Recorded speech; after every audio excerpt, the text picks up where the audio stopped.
during the COVID times, all the restaurants and hotels are closed, right? And then back at that time, we deploy our agent into a lot of other restaurants.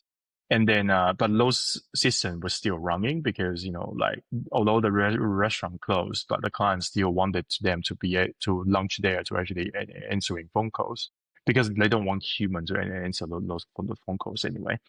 And then I think at some point we started to getting some robocalls. So you just hear like two bots in a while, improvised talking to each other, and then we listen to them.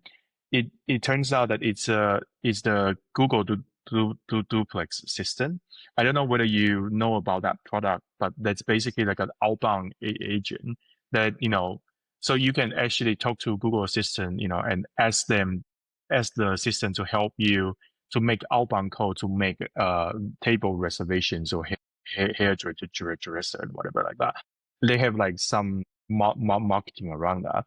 But during the COVID time, they actually launched those agents to reach out to every Google Map shops to asking for their new opening hours. Are they open? Are they closed? What's the situation? Because during that period of time, nobody is updating their details.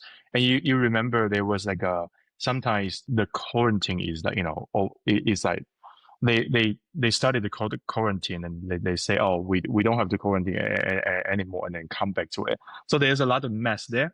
So I think Google Map was back at that time just making those outbound calls to actually reached out to this shop to actually understand, hey, what's the situation now? And you just hear like these two agents on the phone talking to each other basically. That was actually pretty fun. We actually have a blog post about that as well back at that time.